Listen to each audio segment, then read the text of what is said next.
I love Final Fantasy Tactics. When it originally came out, I played it for years and years. And then when the War of the Lions remake came out, I played it for years and years.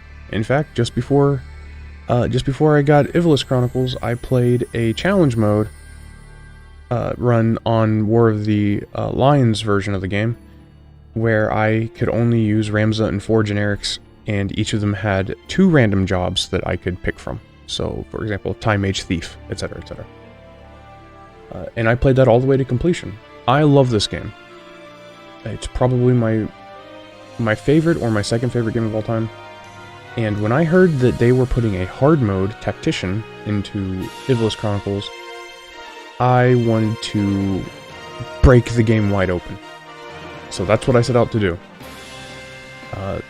The only rule for this run is there are no rules. I wanted to use as much cheese and BS strats from the original to see how well Tactician mode holds up to the cheesy strats of yesteryear.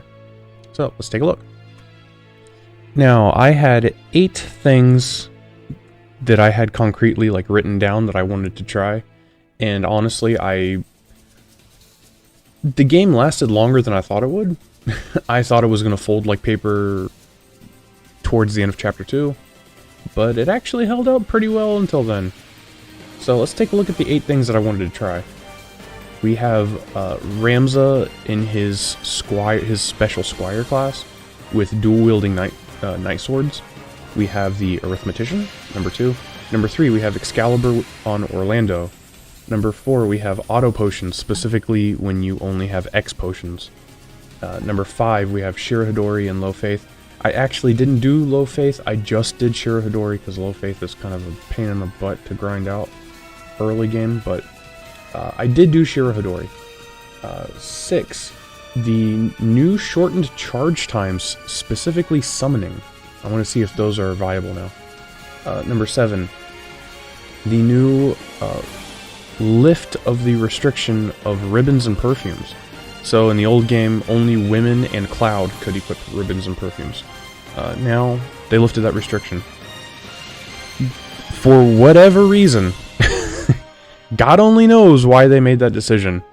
Maybe it's some, modern era, progressive something or other. I don't know why they would lift this restriction, but they did, so I wanted to see if it made a difference. And number 8, Cloud, question mark. Just wanted to see if Cloud was good or not with the charge time changes. Also, he has a new sword, so wanted to see that. So the first thing I would like to say is that some of these 8 were underwhelming. Some of them were very good, but not exactly game-breaking. I would say probably about 3 or 4 of these were actually just game-breaking in the original. If you did any one of these specifically game-breaking ones in the original game, you pretty much won the game. There was no stopping you, basically. One of these was very oppressive in the game, but not quite game-breaking, and one of them was totally game-breaking. One of them made the game fold like paper. It was insane. Once I started it, every battle after that became the same battle with only one strategy, and I had no chance of losing at all. So which one do you think that was? Looking at you, seasoned Final Fantasy Tactic veterans. Because if you go on to, I don't know, say Game FAQs, or any other kind of echo chambery place where the topics, the message boards and the topics are shouting each other's echoes into the abyss. Tactician mode is lazy, and it doesn't work, and it doesn't make the game any easier, and they say, right. Also, by these same people saying that, you also look at their other messages saying that they grinded 40 hours in Chapter 1 to get, every job unlocked.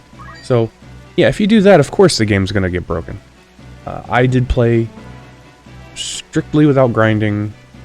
The only time I did grind was if I needed money or if I was trying to catch my levels up to the next fight. Because there were a couple fights where I was like 4 or 5 levels under the boss, and I beat them. I was never over leveled until after I broke the game.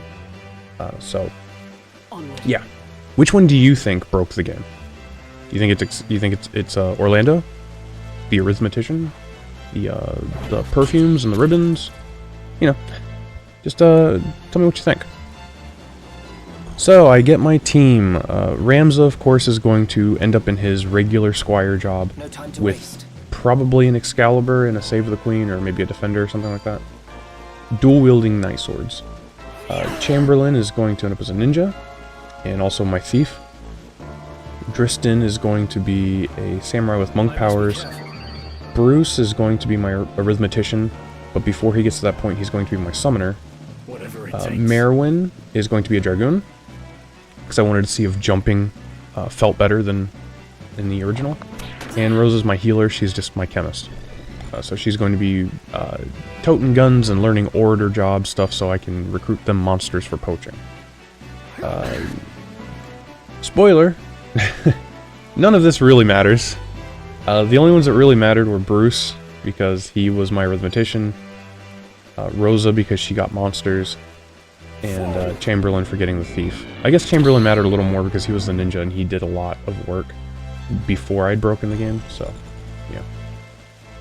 Yeah, these are just rough ideas. This is to help prevent you from wasting time grinding. If you have a good idea of what you want your units to be at the end of the game, you can focus your efforts on learning abilities and leveling up jobs that matter, so you can prevent grinding. So first thing I do is I do the Mandalia Plains and a couple of random encounters, and also I guess Garland, Magic City, story battles. The point that I need is I want all of my generics to have JP boost and move +1 from the Squire. I didn't bother doing the accumulate thing. I was not going to try to abuse accumulate. Rams is already bad enough with, you know, Tailwind. And what's the other one? The Bravery, Steel, I guess. Yeah, it's just like you don't really need accumulate, so I didn't even bother going for it. So Tactician mode. The big changes with the Tactician mode is that all of your ally units take extra damage, and all of your ally units deal reduced damage. At the same, they're two different passive effects that are constantly on. So while your squires are doing, you know, 18 damage per hit, the enemy squires are doing 28 or 32 damage per hit, or etc., etc. It makes the game very difficult early on. People say that it's lazy, but it's actually kind of effective. I wasn't under the same impression. I was a little bummed out that there weren't more loadout changes. You know, enemies maybe like ninjas with arts of war, or archers with arts of war, or more magic guns to fight, or enemies with sheer Hidori and low faith, etc., etc. No, they just debuffed your damage and buffed the enemy's damage, and it actually seems to have done a pretty good job of making the game more difficult. It really kind of nerfed a lot of the cheese strats that were in the game before, but not completely. So anyway, we move on. Dorder is the first hurdle for a lot of new players, and especially at the beginning of the game. And I didn't grind for it. I think I did 1 or 2 random encounters to get JP boost and move +1, and then I changed a couple of my jobs. I had an archer and I think 2 knights and a black mage and a chemist, and I went through Dorder without a problem. The fight really didn't. I mean, of course, the damage modifications was rough, but I didn't have to reset or anything, so yeah, Dorder was fun.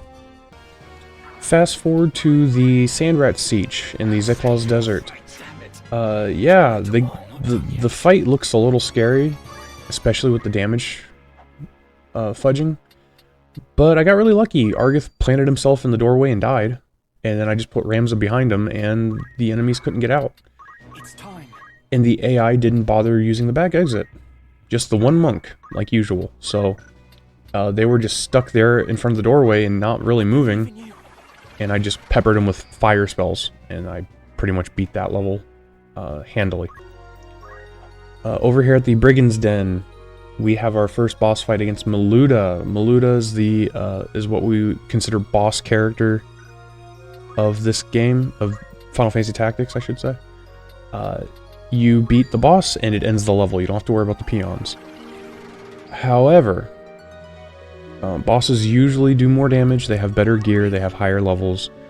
And in this version of the game, Maluda actually has some monk stuff that really kind of helps her out. She can, like, Aura Blast and pummel. She loves to pummel. And my god, does she not roll high on, like, almost all of her pummel attacks. She's also hard to hit because she has a shield, and she's a knight. So, you know, she's a little rough. The real problem with this fight was the double white mages running around throwing thunder spells in the rain. That that shit was rough. I did manage to beat them, so it was rough, but I got through it. In the second fight with Maluda on the Linalian Plateau, she's back. She's roughly the same as before. Her team's different. She's got a bunch of knights, a time mage, black mage, 2 black mages. I think it might be 2 black mages. Anyway, this fight was not as bad. The white mages before were really rough. They were just throwing out spells, and I really couldn't do much about it. This one, the black mages are also bad, but it's not raining, so there's no extra weather boost on the spells. And I don't know if it's because I've turned Ramza into an archer, or maybe the black mages are just easier to kill, I guess. I don't really know, but they just didn't cause as much trouble. The other thing that happened in this fight was Delita spent almost every turn throwing items. Not throwing items, but just using items. I think he Phoenix downed maybe like 5 or 6 times or something like that. I don't know. He Phoenix downed a bunch. So, and that really made the fight much easier because I could focus my chemist on healing instead of reviving, and everyone else could literally just focus on dealing out damage. Next up, we have the Fovoham Windflats, and this is the first time we meet Waygraf, which is Maluda's brother. And he's not going to be happy that we killed his sister. He is the first boss that actually feels like a boss because he gets abilities that you cannot. Ramza and your generics just cannot do what he does. He has sword magic, which, if you remember from the very first tutorial battle of the game, is what Agrias had. The female knight that was protecting the princess. And this map is tough. It's really rough. The key here is you want to ignore the other enemies and just go after Waygraf. Try to get him down as quickly as possible. You might want to kill the Chocobo because he can heal Waygraf, but that's kind of like a touch and feel, like not touch and feel. Touch as you go, is that? I don't remember what the saying is. You feel it out. You know, if you think you need to kill it, if you think he's going to get another turn and heal Waygraf, kill the Chocobo. If not, just blitz Waygraf. So yeah. He also is very hard to hit. I got really lucky. Everyone in my team died except Ramza at 9 HP. And in the middle of the fight, I did land a couple 67% hits with Ramza, like 2 in a row. And then for the final turn, when my entire team was dead except for Ramza and Delita, I got a turn with Ramza and shot another 67% chance hit and actually got it. So I got pretty lucky in this fight. I beat it on the first try, but only because I landed those 3 67% hits in a row, which is rare. Anyone who's played Tactics knows that anything less than like 93 or 92% is pretty much going to fail like 50% of the time. Here at Fort Zeekden, we have another battle that really gives new players a headache. Argith isn't particularly strong, but he does have a team of like 3 knights and 2 mages or something like that. And it is rough. This fight is really, really rough. Argith has a crossbow, so he can hit you from range. It can blind you. He has a shield. And he also has auto potion. Now the silver lining here is he only has 30 brave. 30 something brave. So his auto potion isn't going to trigger a lot. But, you know, I'll be damned if it doesn't feel like it triggers every single time he needs it, you know? So in the base game, out damaging that auto potion can be difficult if you don't know what you're doing. On Tactician mode, out damaging the auto potion is almost impossible. Outside of like random crits in charge or aim like 4 5s, something like that. Or maybe like a summon if you have a summoner that can do that. So again, I got a little lucky, but I also had a good game plan. I also blitzed Argith right off the bat. I ignored the knights. So first up, my Ramza lands a critical hit, aim 2. Second up, my monk Chamberlain lands an 81% Aura Blast, which is 81%'s low, but it's not super low. So that was a little lucky. And finally, my summoner Bruce lands an Ifrit summon on Argith. The key here is that those 3 hits did not trigger auto potions, so that instantly put Argith into kill range. And with my Ramza on top of the buildings, I was just able to shoot arrows at him. He blocked one, and then the second one hit, killed Argith, and I finished the fight in the chapter. So at the beginning of chapter 2, the first 2 fights, Dorter Trade City and the Aragway Woods, are freebies. You have Agrias and Gafgarian on your team as guests, and they just wreck shop. The 2 fights are freebie fights. You can't lose them pretty much, and yeah, you just move on with your life. At the end of the Aragway Woods fight, you get a chocobo named Boko. Yes, that Boko from FF5. God, Square Enix, please, for the love of God, patch the game to put out a quality of life feature that lets you turn off specific monsters for making eggs. I would even take a global switch that turns off eggs for all monsters, so that when I want eggs, I can turn it on and I'll just get eggs from all the monsters in my party, and then I can turn it off when I don't want it. Ideally, there would be a switch for each individual monster that you could turn off egg laying, because from this point on, I'm going to argue that 30% of the time I spent was in the menu releasing monsters and destroying eggs. The reason I caught and kept Boko is because he's a unique unit. He's a recruitable chocobo that has a unique name, and there's no other Boko in the game, so I got him. And my god, did it make my life difficult for the next 4 or 5 days, or however long it took me to finish playing the game. Jesus freaking Christ. Square. Please. Please. Okay, the next fight at Zirkle Falls? I don't know how that's pronounced. I just call it Zirkle. Zirkle Falls. It can be difficult because Gafgarian turns traitor and attacks you, but, you know, if you know what's going on, you just take off all of his equipment and make him fight the fight naked. And he's easy. The fight's easy, pretty much. Because you got Delita, who's essentially an Agrias. You have Agrias and Delita both doing the same thing.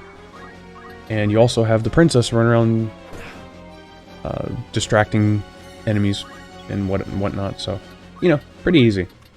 The castled city Zolland, another infamous fight where you have to choose to protect the NPC or let him do whatever he wants and just clear all the enemies. Yeah, this fight's a little infamous, just like the Argith fight, because there are times where you choose to protect Mustadio and he just spends one turn moving into like a not so great spot, and then all the enemies just gangbang him and he dies, and you have no chance of, you don't even get to move a unit. That doesn't happen here.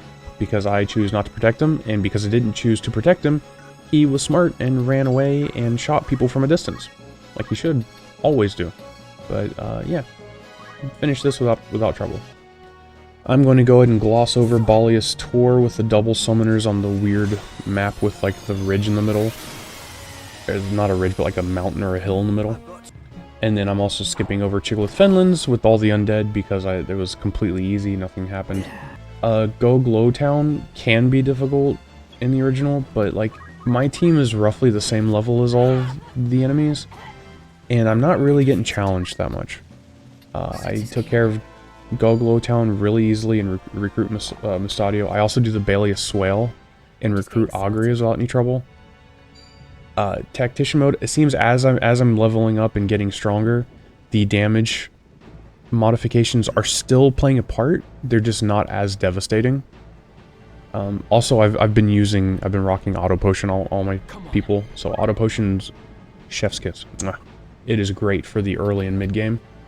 I would say it might even be like mandatory, possibly. Maybe not mandatory, but like a key ability you really want in a Tactician playthrough.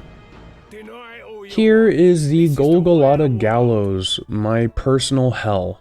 The first time I played this game, and almost every time I play this game, it seems like a 75-ish% chance that I die like 5 or 6 times on this fight.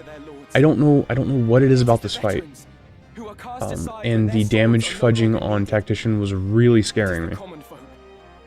But I had a plan, and it worked great. So while I did have most of my team learning Auto Potion, I also specifically for this fight ran around and got my team to learn Concentration. Because one of the most difficult things about dealing with Gafgarian is hitting him consistently, because he heals himself. I did not go for the Blood Sword steal. I don't care about the freaking Blood Sword. I know it's a unique weapon, but it doesn't do that much damage. You don't need it. So, my plan here was to shoot him with my Chemist and attack him with Concentration melee units. And my god, it worked like a charm. He gets one turn where he runs up and hits Ramza with an 86 damage Shadow Blade, which is rough. But that's the last thing that Gafgarian does. My ninja with Concentration comes in, boom, boom, 2 hits guaranteed. Chemist shoots him, boom. Guns have 100% accuracy, and they pretty much only really get stopped by like Shirahidori, or if you're shooting someone with what is that, Hamido, First Strike, and you're in range of their attack for some reason, you know, that could stop you. But yeah, guns are basically 100% accurate. And Ramza runs in, lands another hit. He's got Concentration. He's a samurai, so he lands it 100%. And then finally, my Time Mage, who used to be my summoner, summons Shiva, and that kills Gafgarian. And from that point on, it is a walk in the park, shooting fish in a barrel. The next fight at the Lionel Castle Gate is another really rough fight. You get 3 really hard fights back to back to back, and this is the second one. Gafgarian traps Ramza in a 1v1 on one side of the gate. On the other side of the gate, the rest of your team does a 4v6. So, yeah, this fight would have been more difficult if my summoner was in the old version of the game. Because in the new version of the game, all the charge times are slightly reduced. And that means that summoners can... what's the word I'm looking for? Not reactively. What word am I looking for? Trustfully? Reliably. That's what I'm looking for. Reliably. Summoners can reliably use your bigger summons like Cyclops and Bahamut, and they'll actually go off and hit enemies. You don't... Before, in the old game, you would summon Cyclops or Bahamut because it would take, you know, 15 or 16 turns to go off, and what you would do is you'd put it in a spot that you didn't want enemies to go in. And it would keep the enemies from landing in that spot and would keep you safe. You'd use it as like a barrier because it lasted so long. You know, you lose a lot of MP, but to keep enemy units away from that spot was pretty good in a lot of cases. In this game, you can just throw a Cyclops out and it'll charge in 6 turns without swiftness or swift spell or whatever it's called. There's a time mage ability that reduces charge time. Even without swiftness, I cast a Cyclops and like essentially killed 3 enemies. I killed 2 of them and dropped 1 to like single-digit HP. A Cyclops in chapter 2. You know, no one was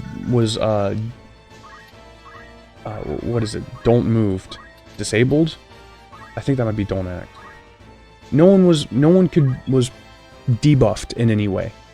No one was frozen. No one was you know, slowed or anything like that. I just threw out a Cyclops on 3 random enemies, and they all got caught in it and pretty much died. So, yeah, I'm just telling you right now, the whole charge time reduction thing. Summoners. Ooh. Black mages can reliably cast the Ga level spells and occasionally get Jaw level spells off. Summoners can use pretty much any summon now, without much help. And so, yeah. I had my Ramza change into a ninja, and Ramza comes down, and I had him open the gate as soon as possible. Of course, because of the Tactician damage buff and debuffs, the Gafgarian's doing massive damage to Ramza. Without auto potion, he's not living 2 hits. I do manage to open the gate and get Ramza out of the gate. Ramza is killed by a different unit, but because I'm on the other side of the gate, he's easy to resurrect, so that's completely fine. And with the gate open and Gafgarian running out to the side where my allies are, he's easy to surround and just take out. Again, I've got concentration on all of my melee units, and my summoner hits him with Titan, and he just drops. He drops like a sack of potatoes. So we move on to the final fight in this gauntlet of crazy bosses. So this is the final fight of this section of the game. This is the Lionel Keep fight, where you meet your first Lucavi Kuklane? I think he's pronounced Kuklane? I'm pretty sure. In this game he's pronounced Kuklane, and who's based off of an Irish figure who's like Kuchlan or whatever, but this is in Ireland, so it's Kuklane. Yeah, the real difficulty in this fight is that this is essentially a DPS race. There's only one enemy, and you just have to kill him before your entire team succumbs to Doom or like Bioga or whatever crazy shit he throws at you.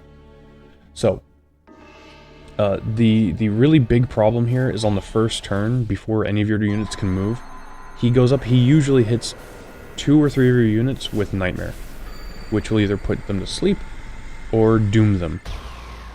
And it is just a pain. Sleep is really, really bad here, because every character he sleeps is a character who can't deal damage. However, I bought 5 Protect Rings before I came here. And Protect Rings prevent sleep in Doom. Realistically, this should have forced him to use Bioga on my team, which is a big area of effect bio spell, poison spell. And in this game, the poison spells do damage, and also poison you occasionally. So I was kind of expecting maybe 1 or 2 of my units to die and 1 to be in critical. But he surprised me. Kuklane actually ran up to Ramza and just punched him. And I'm guessing he did that because he saw that he could one-hit kill Ramza. So, he punched Ramza. I immediately Phoenix down Ramza, get a full round of attacks on him, and I cast Golem with my summoner, The next turn, he tries to one-hit kill Ramza again, but the golem protects him. I get another round of attacks off. Finally, Kukulin is like, screw it, I'm just going to Byoga everything, and runs into a corner. His spell doesn't come out fast enough, so I get a few more attacks on him while he's charging, which gives me a damage boost, and I kill him. Fight's over. Pretty easy, no troubles. Wham bam, thank you ma'am. Okay, we go into another part of the game where nothing really happens. I go through Goland, where we do the Ornn fight. Nothing crazy happens there. We go to Lysalia Castle, and go to the postern, where we fight Zolmor for the first time. And we meet Alma, and we get to battle with Alma. Again, nothing happened. Then I level up a couple times because I was scared my team was a little too underleveled. So then I go into Urbone Monastery. To my surprise, I'm still about 3 or 4 levels underlevel on average. So yeah, we do the first Urbone fight, and everything's completely fine until we get to the second fight. So the second battle in Urbone Monastery is a little scary. Its loot is hard to kill. Also, on top of just being like most of the other bosses, he has a shield and he's like a tanky class. He also likes to jump, so on the turns he's jumping, he can't be hit.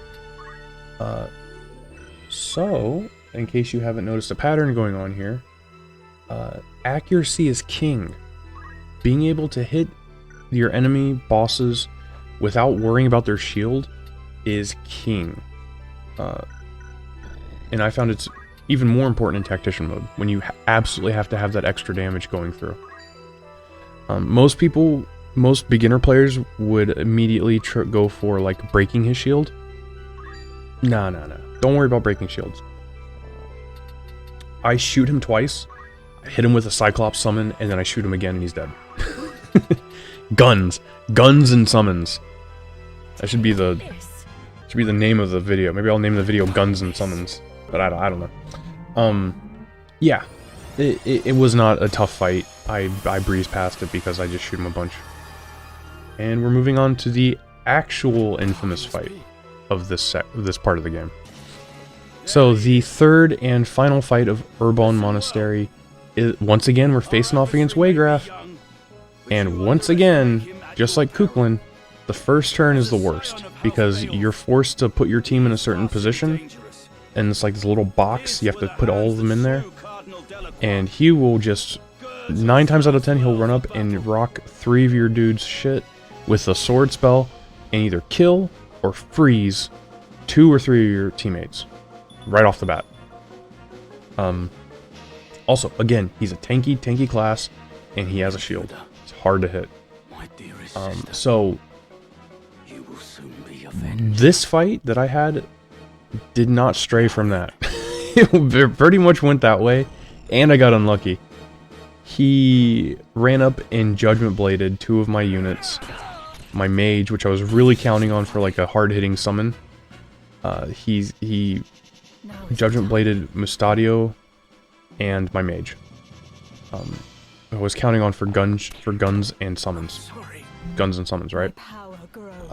Froze both of them. Landed double stop on the Judgment Blade, which is crazy. I mean, my units lived, which is crazy, but also double stop is also extra crazy. So yeah, that's a bit of bad luck. Also, an archer drops Mustadio, kills Mustadio.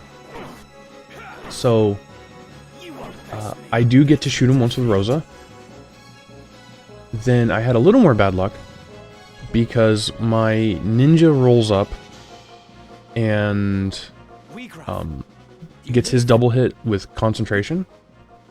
So I get 112 damage. Waygraf counters and one-shots my ninja. The counter's not guaranteed. It's mostly guaranteed. He's like 80, he's got like 70-something brave, so it's a high chance he's going to counter. But it's a little unlucky that he counters my ninja and kills him in one shot. So then I run Ramza up, and I hit him, because I think Ramza, at this point, Ramza's a ninja, or maybe a knight with 2 swords. Double attack with 150 damage. Ramza gets countered, one shot killed. Our zodiac signs aren't, or you know, they deal extra damage to each other. So that's bad. My Mystic is still stopped, and I have an Orator that can throw items. And now I'm looking at an entire turn cycle from the enemy. So, the fact that I win this is really thanks to a few factors and a little bit of luck. Not a lot, just a little. So let's cover the turn, right? Dual wield is crucial, as well as concentration, and guns ignoring evasion. This all allowed me to stack 306 damage on the first turn.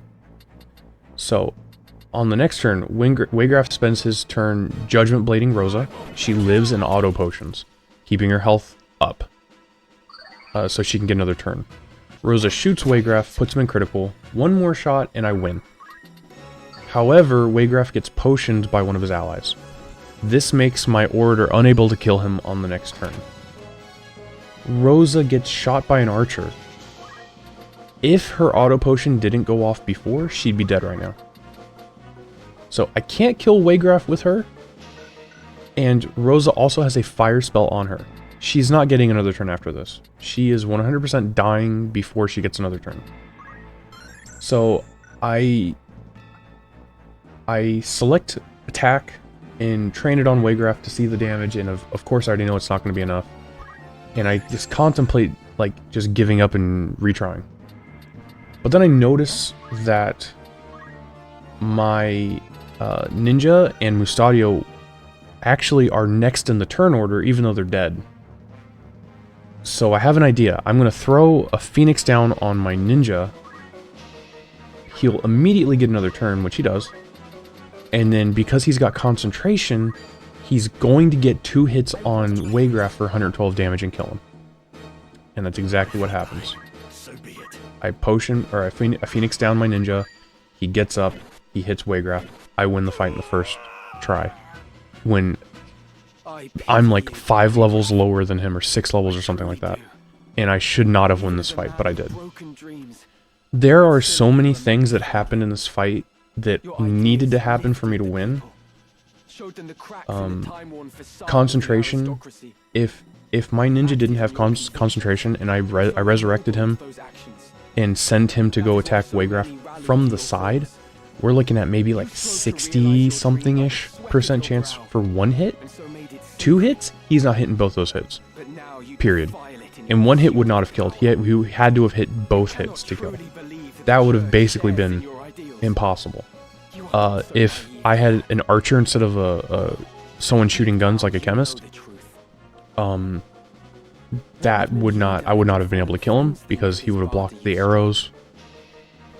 If I had been using a white mage instead of an item user to heal, I would not have been able to res my Ninja on time. Also, because a chemist can wield guns, that extra gun damage wouldn't have been a thing. Again, I would have lost. Even with the change to charge times, being able to instantly throw healing on the map is so much better than casting spells. The change to charge times sadly has not done anything to make white mages good enough, even nearly good enough to replace chemists. Yeah. And also dual wielding. My Ramza didn't have concentration, but I did get dual wield, and I did get those 2 hits on them, so that was a little lucky. Yeah, so guns, items, concentration, and dual wield were really the reason why I could win this fight. Let's do some skipping here. Grog Heights, where you fight a bunch of squires and chemists, no problem. Walled City Yardro, where you first meet Rafa and Merrick, no problem. The ninjas kind of suck a little bit, but, you know, I think I had 1 unit go down once. Other than that, it's fine. My summoner took care of business. The Yugwood, where you fight a bunch more undead. Again, undead are super easy to take care of. Just throw some Phoenix Downs and use fire magic and you're good. Riovane's Castle, probably the most infamous part of the game. Where I, like many others, soft-locked on my first playthrough when you get to the second fight. But the first fight, Riovane's Castle Gate, Riovana's Castle Gate, I should say. Super easy. The good thing is my team is like roughly on par with the enemies here. We're not under-leveled anymore. It's a little slow going, but we get through the first fight. Easy peasy. Move on to the second fight. This is the fight. This is the infamous 1v1 Ramza versus Waygraph, where he, you know, fucks up your shit super hard. And back in the 90s, this was the soft locking point for many people. Because you would go in, and your Ramza just was not good enough. He didn't have the right skills, he didn't have the right items to take care of a 1v1 against Waygraph. And in the old game, you couldn't backtrack. You would basically have to be smart beforehand and make a secondary save, because if not, you would get stuck in this fight, losing infinitely, and you'd have to reset your game. Like, delete your data and start over from the beginning. Which is what happened to me in my first playthrough. So, luckily in this game, if you get stuck, you can backtrack. The game lets you get out of the fight and go train some more and come back later. Also, luckily for me, I know what's going to happen, so I have the ability to plan beforehand, which I did. I learned a couple skills like magic defense boost. I had auto potion and concentration, dual wield, and all that. None of that mattered. None of that did. Defense boost helped. Defense boost did help. Everything else didn't help at all. The Tactician damage fudging in this fight particularly really hurts. Also, the fact that I forgot to buy a chameleon robe was rough. Because for those of you who don't know, if you put on a chameleon robe, it tricks the AI into thinking that you'll absorb his magic attack, his sword magic, which it doesn't do that, but the AI thinks it does. And he will only try to basic sword attack you or shockwave you with his monk ability. So yeah, I had to go in without the chameleon robe. So I was eating hollowed bolt for 252 damage. I started off as just a knight with dual wield and some diamond gear and Germanus boots. Move +2 and auto potion. I did have one high potion in my inventory. So the first auto potion was only healing 70. I died once. Gave up. My first game over of the game. My second attempt, I realized I forgot the chameleon robe. So I tried magic defense boost, because I couldn't remember if sword magic did magic or physical damage. Magic defense boost didn't do anything, and I died again. So I tried breaking his sword. Couldn't, because he had safeguard. So that was my second death. Third try, I put on defense boost. It worked. It reduces the damage to 150. I got hit, triggered my auto potion for 70 healing. The second hit doesn't trigger my auto potion, and I had 90 brave, which is crazy. So I had to reset a third time. But now my path to victory was clear. I understood what I had to do. I had to use the El Clasico, Old Reliable, the original cheese strat for this fight. You use Ramza's original Squire job, metal, and you basically run away. You stack as much movement on Ramza as possible, you put on auto potion, and you just run away from Waygraph, tailwinding. I guess first I did steal to get my bravery up to like 100, or close to 100, for guaranteed auto potioning, and then I just started tailwinding. I ran away and tailwinded up to 50 speed. This works because while his sword magic is technically out-damaging my auto potion by 1, when he can't reach you, he will just shockwave you, which does like 60 or 80 damage or something. Then you can X-potion that from the auto potion, and you'll heal back up to full. Once I get to 50 speed, I rend his power so that his counter attacks don't do that much damage to me. Come on. And when I'm finally ready to go, and his physical attacks aren't doing shit to me, I just pop him and eat like really weak counters until I get to the second phase. This is the original strat. You tailwind until you get several turns in a row, you rend his power, or hit him with range, or something like that, and just move on to the second part of the fight. In the second part of the fight, I make a huge mistake. Instead of using Ramza to go in and get some damage on the enemies, I decide to use his like 10 or so turns, tailwinding my ninja. Because my thought was, if I can get my ninja to get like 3 or 4 turns in a row, and Ramza's getting 10 turns in a row, I'm going to end this fight on the next turn. I'm going to pop Ivalice with 2 or 3 ninja hits, and like 5 or 6 Ramza hits, and it's just going to end. However, I tailwind him like 10 times, or some nonsense. And Ivalice gets his next turn. I think he's going to like summon Cyclops or something. Dude just runs up to my ninja and pops him in the face and kills him in one shot. Now I've got a down ninja who is bleeding hearts at a rapid rate. Because when you raise your speed, when your unit dies, their turn comes around more quickly, and you have like 1 turn realistically to bring them up. So, that was a huge mistake.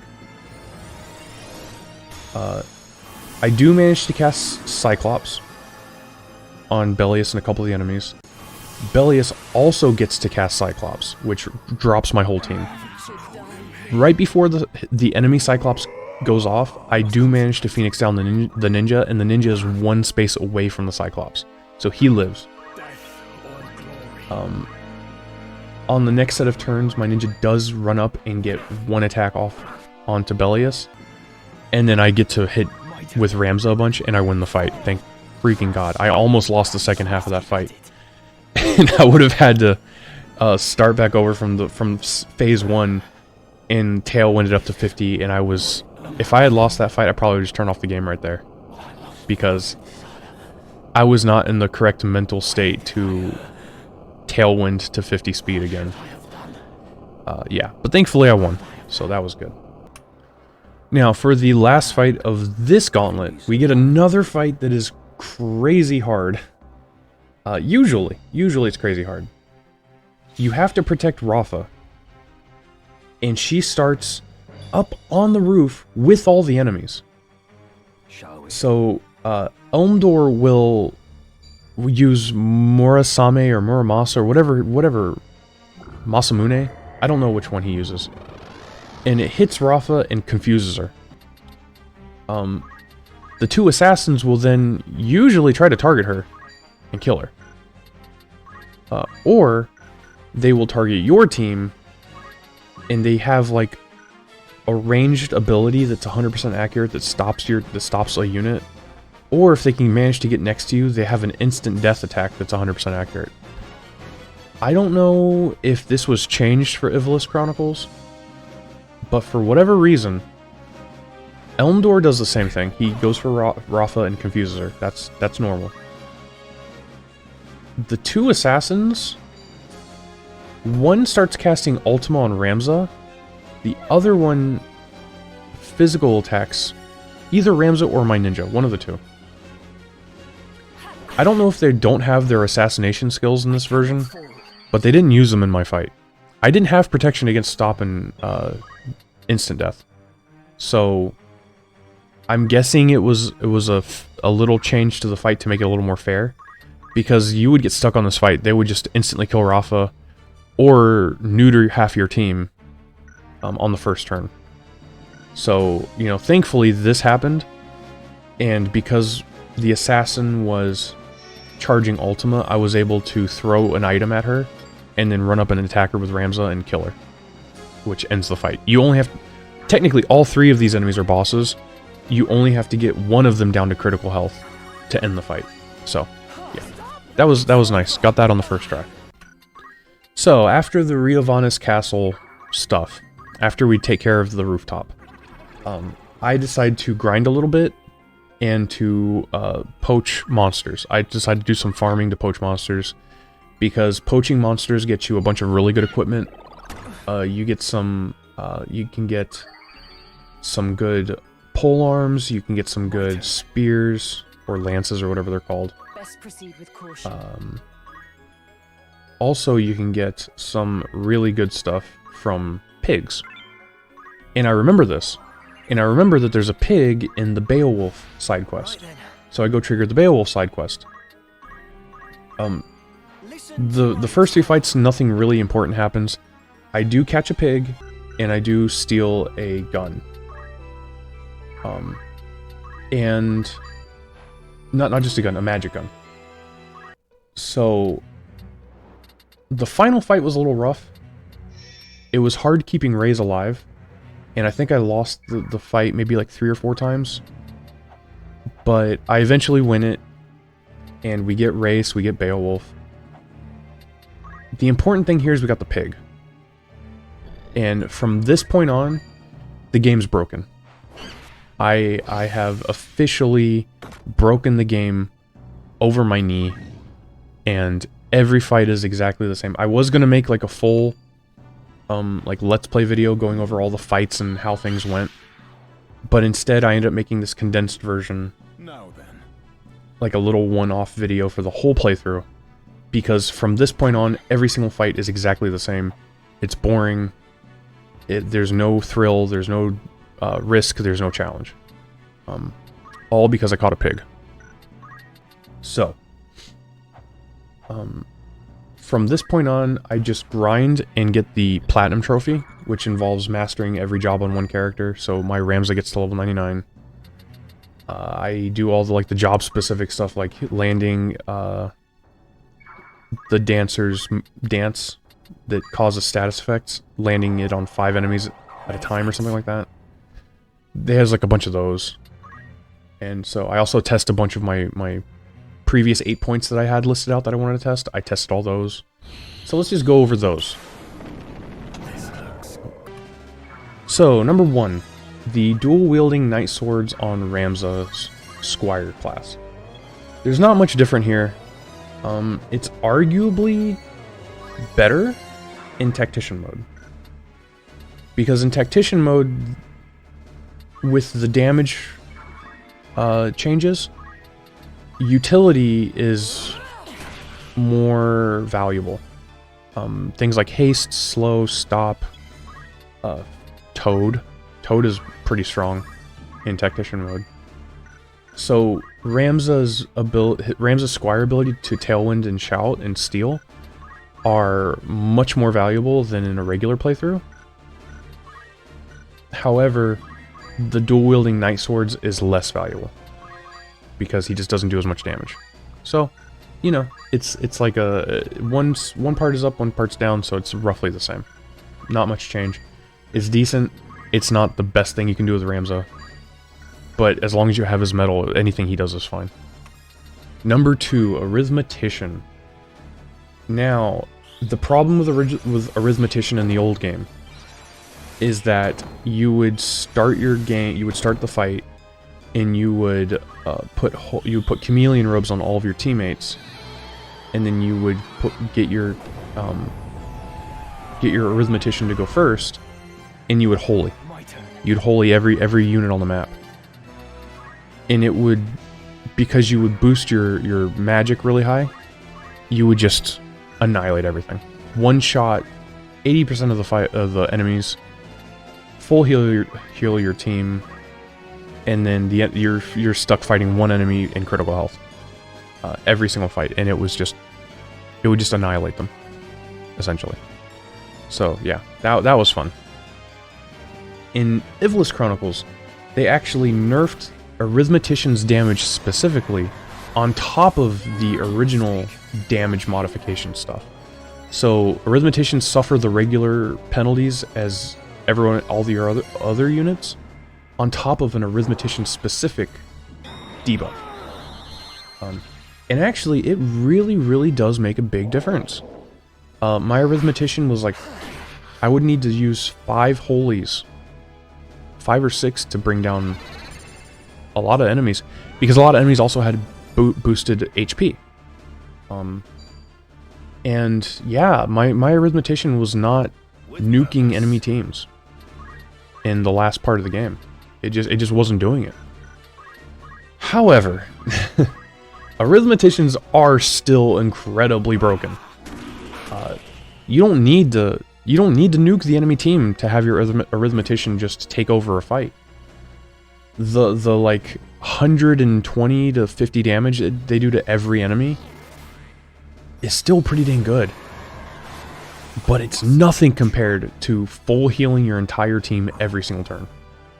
Because those damage reduction things don't count towards your allies. If you hit your own unit with Holy, it's doing like 300 damage. And with the Chameleon Robon, that's full heal. Every turn. Every single turn. Instant speed. For free. No MP cost. Full heal your entire team. If one of your teammates goes down, or two of your teammates, or three of your teammates goes down, don't worry about it. You can cast Raise or Arise with your Arithmetician. How about instantly reviving 3 teammates from the other side of the map in complete safety, instant speed, no MP cost. There you go. Arithmetician can do it. Your damage isn't going to make a big difference. Cool. Who the heck cares? Put ribbons on your entire team, and then cast Toad on every unit on the map. Your team's not getting toaded because you have ribbons. Enemy team? 8 units, 3 of them get turned into toads. 5 of them get put to sleep. 4 of them get stopped. The Arithmetician is just broken. Even with the damage stuff, Arithmeticians are just broken. With that being said, because boss enemies are usually immune to different sass effects and all that, Arithmetician is not the most broken part of the game. It's close. It's a close second, but it's not the most broken. Number 3, Excalibur Orlando. Definitely not as good as before. The damage nerf and the enemy damage boosting, it makes him more likely to die, less likely to kill. I would say maybe like he was 3 or 4 shotting enemies now instead of 1 shotting them, because a lot of enemies have more HP. However, he still is crazy busted because he can rend equipment. Like, I don't need to kill that knight in 1 hit because I can just break a sword, and now the knight can't do any damage. An enemy mage casting Fyraja, run up to him and hit him with the MP draining spell, or a spell sword or whatever, where he drains the enemy's MP. Orlando's low on HP, pick a target, hit him with Shadow Blade, boom. Back up to half health or 2/3 health or whatever. Plus, sometimes he just stops enemies or silences enemies or instant kills enemies with his sword magic. He's just busted. He's still busted. So, you know, nothing new there. Not quite as busted, but still busted. Number 4, auto potions, specifically the X potion auto potion. I would say that this, in the old original version, you could rock auto potion up until endgame, and it would reliably heal you past most damaging things.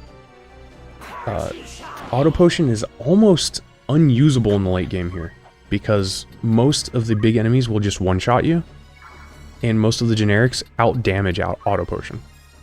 So, it's actually, for the late game, it's been nerfed pretty hard. For the early and mid game, it is like nearly essential because of the damage changes. Without X potion, I probably would have lost more than half of the fights that I won. So it has gotten a big boost for the early to mid game, and a huge drop off for the late game. Number 5, we have Shira Hidori and Low Faith. I didn't test Low Faith, but I think I could reliably say that if I had it with Shira Hidori, it wouldn't have been that big of a difference. Shira Hidori is still broken. You know, you're still catching bullets and stopping your enemies are hitting you with an accuracy of 9% or like 4% or something. But it's actually been mitigated a little bit. It's gotten nerfed a bit. Because there were quite a few times in my playthrough where I was getting targeted by monsters and enemies, generic enemies, where they were using attacks that Sheer Hidori doesn't stop. Physical attacks that Sheer Hidori doesn't stop. Things like Cyclone, or certain monster abilities. And then you have the plethora of boss enemies that have sword magics and special skills that aren't magic-based that get around Sheer Hidori. And every single one of them one-shots you. It's just the way Tactician mode is. Bosses are one-shotting your units 9 times out of 10. And if they're not, they're dropping to critical. And Sheer Hidori doesn't stop that. And neither will Low Faith. So there were quite a few battles where I was switching off of Sheer Hidori for Mana Shield or what was the other one? What's the other reaction ability? Auto Potion?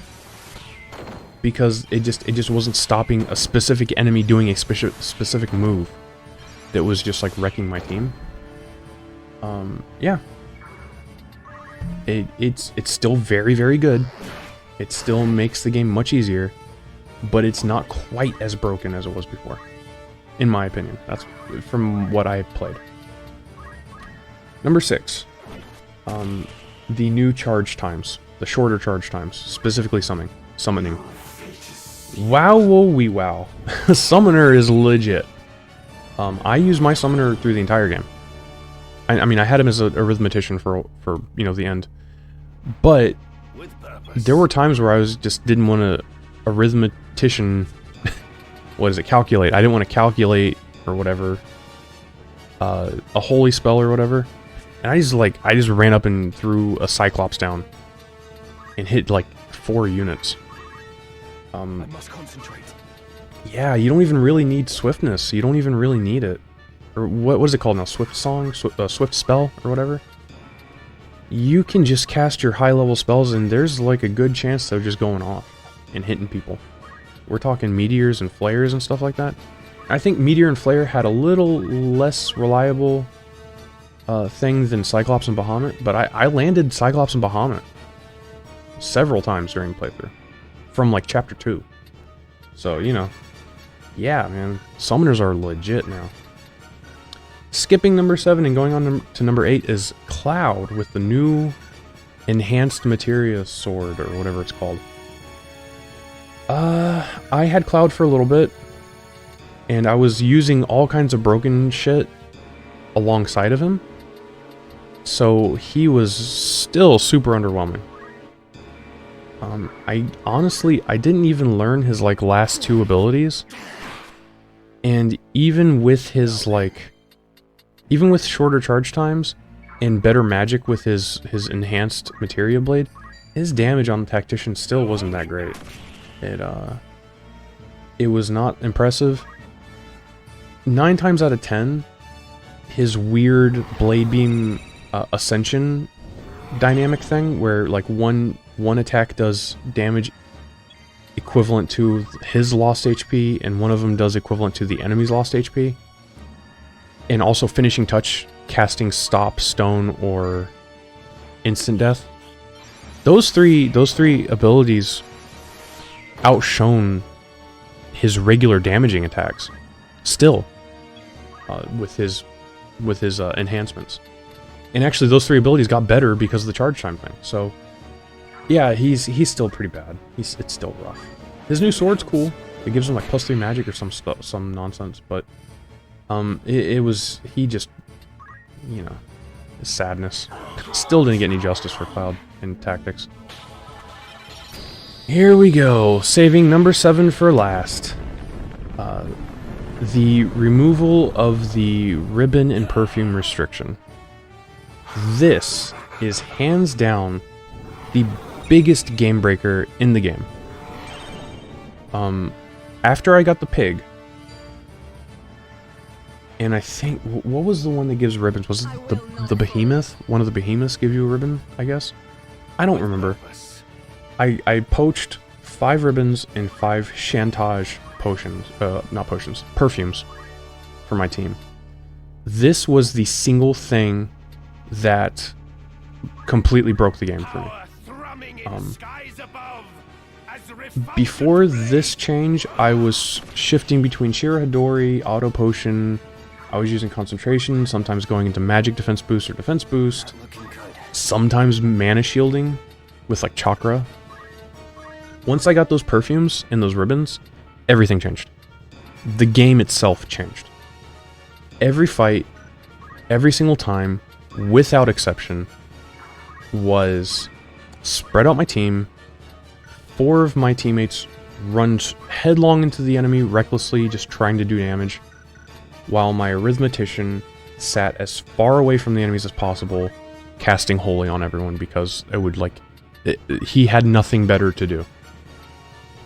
I didn't even need the Holy, didn't need the damage, didn't need the healing, because having 5 characters with infinite re-raise was, not surprisingly, the straw that broke the camel's back. Yeah. I would go into fights with allies that were 20 levels lower than the enemy. They would get one shot, and they would just come up and do 50 damage or 60 damage, and then they would just get killed again, and then the next turn they'd pop back up and do 50 damage, and it's just... This particular strat is the one that broke Tactician mode. This is the one that broke the game.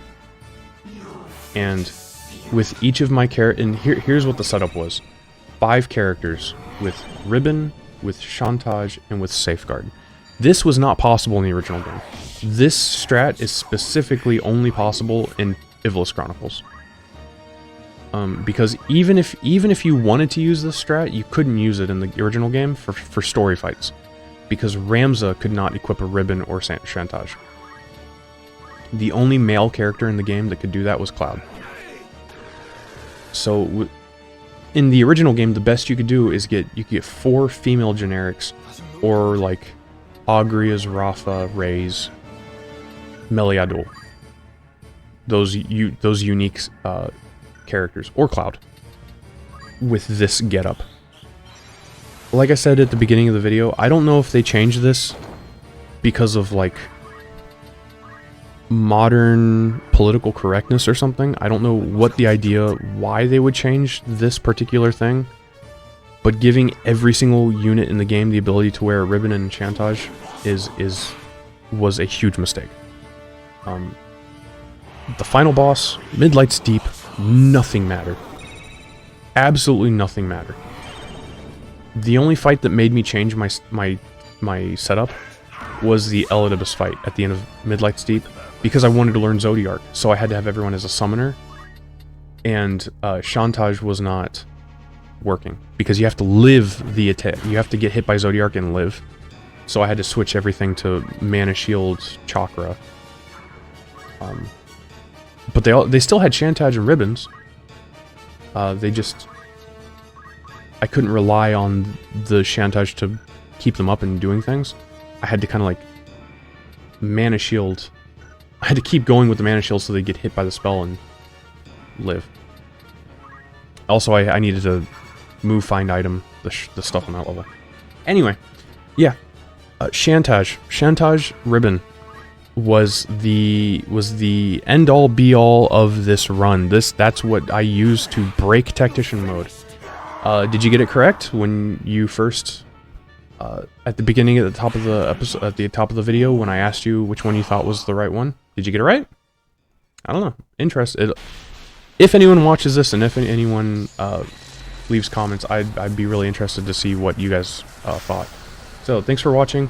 I do plan on doing an actual Tactician run of this again at some point, with heavy restrictions, specifically on this strat and on the arithmetician, those two in specific. So yeah, hope you watch some of my other videos, and thanks again. Take it easy. Peace.